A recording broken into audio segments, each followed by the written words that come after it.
नहमदहु व नसल्ली अला रसूलिहिल करीम अम्मा बाद फ़अऊज़ु बिल्लाहि मिनश शैतानिर रजीम बिस्मिल्लाहिर रहमानिर रहीम।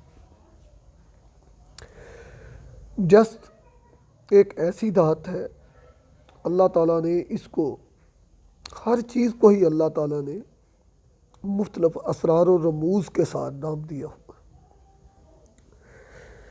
अगर जस्त अच्छे तरीके से बन जाए, एक तोला जस्त 300 किलो चांदी को बाज़ार में पहुँचाने की ताकत रखती है। यहाँ मैं एक अमले जस्त जो सीरी कायम हो उसका अमल आपको बताता हूँ। जो जस्त मुकम्मल कायम हो, एक तोला तजाबे गंदक और एक तोला पानी डालकर डली की सूरत में वापस आए, उसमें डुबोकर, पाउडर ना बने। ये जस्त तांबे को सफ़ेद एसिड प्रूफ करती है। उसका तरीका मैं आपको बताता हूँ। 10 ग्राम जस्त कायम,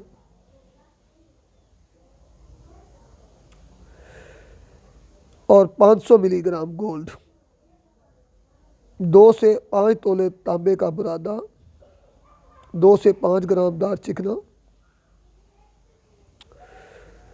इसको अच्छी तरह एक जान करके 5 किलो की बंद आग दें तो ये सफ़ेद, ये संदूर बन जाएगा।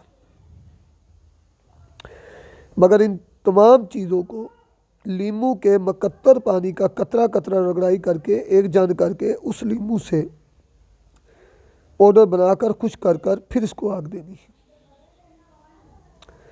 उसके बाद ये संदूर आप चांदी को खिला दें तो आपको सुम्मा अल्हम्दुलिल्लाह 3 से 5 तोला 24 कैरेट बाजारी माल मिलेगा।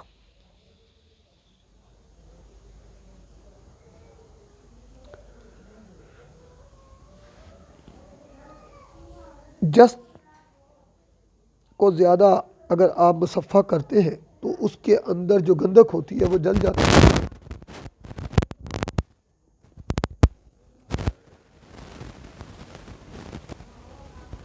जस्त को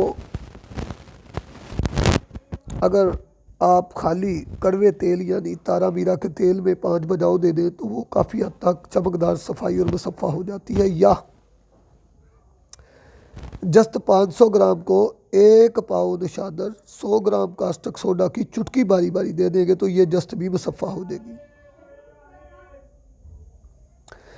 अब इसको बेलगिरी के पत्ते और शाख से कुश्ता करें। एक पत्ता डालकर इस वक्त तक जब तक ये पत्ता शोला न बंद कर दे, 2 से 4 किलो पत्ते लग जाएं। और बाद में सुहागा तेलिया और शहद से इसको ज़िंदा करें। खल में ज़्यादा कुश्ता नहीं करना वरना ज़िंदा नहीं होगा। ये चरख 2 घंटे का मांगता है। ये जस्त मुसफ़ा और जस्त को ज़िंदा करने का तरीका भी आपकी खिदमत में मैंने पेश कर दिया। वमा अलैना इल्लल बलागुल मुबीन।